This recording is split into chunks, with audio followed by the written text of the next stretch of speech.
Transformers, more than meets the eye. Autobots wage their battle to destroy the evil forces of the Hello everybody, this is Toys R Us, and for this special new figure unboxing and review, we're going to be looking at the Covert Agent Ravage and the Decepticons Forever Ravage Twin Pack, which is a Hasbro Pulse in the UK exclusive. So, what we're going to do with this video, we're going to unbox him live in a second, have a look at everything that comes inside the packaging. We're going to have a look at him in both of his modes to see which way he displays best. And of course, we'll do some comparisons with him and some of the other Ravage figures that we've had through the years. I was going to say with his G1 self, but of course his G1 self is already in there. Before we get started, this is a big shout out to Transformers UK collector Simon, who was 100% right, and here he is. Let's have a look at the box then. And you know what, he is impressive. I do really like him. I've really been swayed into these sort of Beast Wars figures now, really liking them. And I'm intrigued to see exactly what this guy looks like. I love this diorama and this setup as well. I think it's brilliant. We've got his Beast Wars art on the side there. A little bit more of it there. And again, I love the fact that it's showing, you know, the transformation process into his original G1 cassette there. There we go, looking really good. So there's actually a bit of spiel there as well. I'll put that there, and then if you want to pause it now, you can read it for yourselves. Okay, let's get him out of the box then. It looks like the easiest way to get him out, and the only way, I suppose, is at the top here. Right, has it got caught on something? There we go. So that's the actual plastic casing, and then yeah, this is a bit like a Studio Series obviously figure.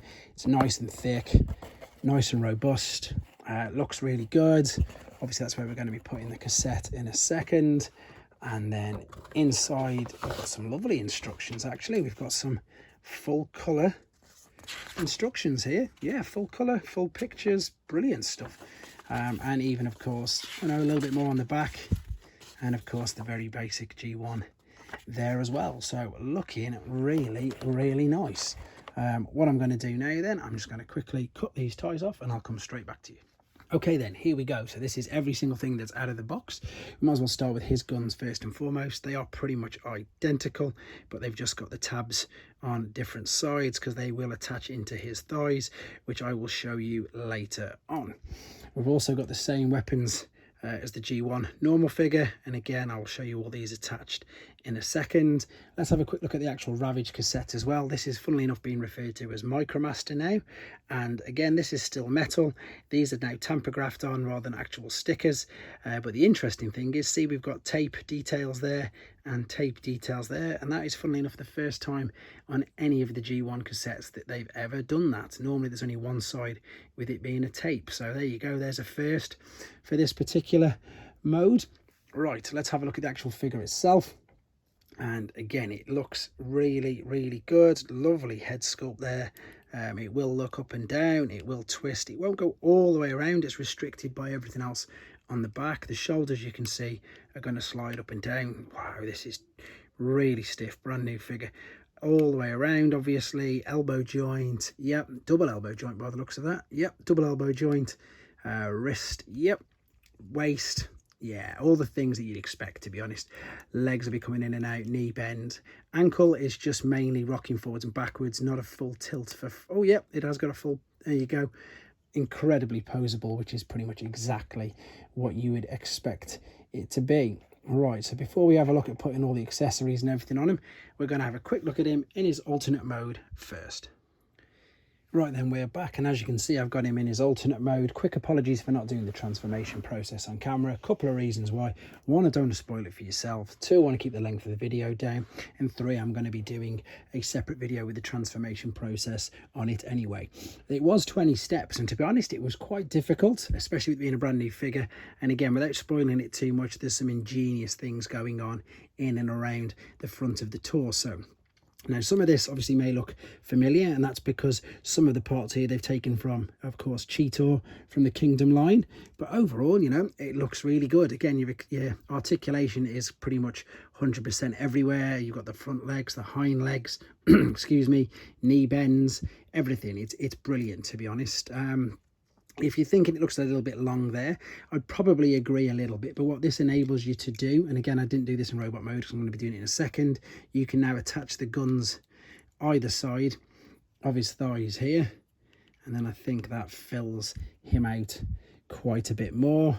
And again, makes him look that little bit better. To be honest, I don't really like that there. And the way I think it would look even better is at the back. Yeah, it does.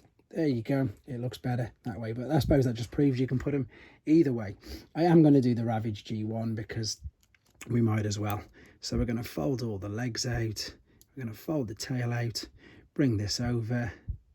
I like this one. Again, I've got obviously a bit of bias towards it, but it just reminds me of being something, you know, a little bit more stealth, because obviously just because it's so thin, I would think. Right, let's attach the weapons either side. Oh, is it going to fit in? Just about. You can hear that creak in as we push it in, which is brilliant. So I'm just going to keep these guys here for a second, and what we're going to do, in fact, I'm going to move him out of the way. I'm going to bring him in later because I've got some other Ravages to show you. So we've got the Masterpiece version, which again is still very good. I do like that one. Now we've got a few which I don't really like. This is of course one of the newest ones. This is Siege, and I'm being honest, I'm not particularly fond of this guy at all. In fact, let's line them all up. Let's put him there, let's put him there. Then we've got two which this one again, not much better. That's Fall of Cybertron. And then the absolute worst is the Titans Return one, in my opinion anyway. I know most people might massively disagree with that, and that's fine. Of course, that's what the beauty of this collecting game is all about. I'm going to stick G1 Ravage there, who won't balance, and he especially probably won't balance on carpets. I'm going to rest him there for a second, and what I am going to do is bring in one of my favorites, which is ridiculous considering it doesn't, well, you may have seen it, you may have not. This is the alternator version of him, and this is, I think, one of my favorites, purely because that's a huge car normally, so I like that. I like that one, but this one, yeah, this is in a league of its own compared to the rest of them, and that's probably just because, you know, it is more beast like, shall we say. So here they both are in their alternate modes. So what we're going to do, we're going to come back for the final time.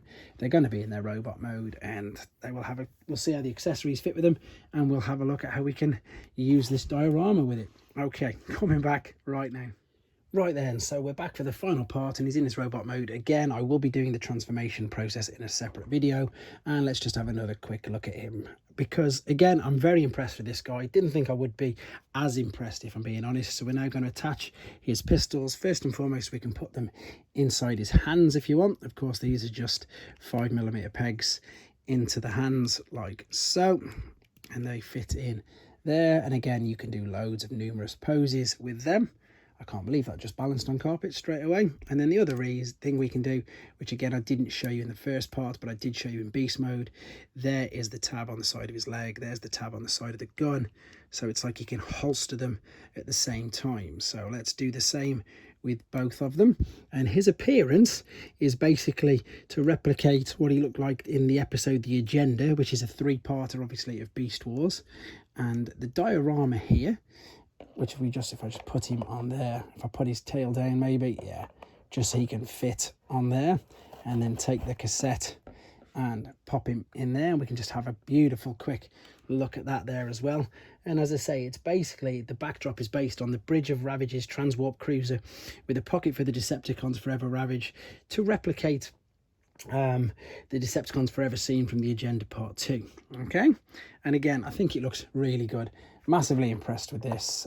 It's just a shame it's an exclusive, and one other thing is the price is a little bit expensive for what it is. I know it's an exclusive, but I do think it's a little bit high, and I would like to just, I suppose, say that. But otherwise, I'm impressed with this figure. I hope you enjoyed looking at it too.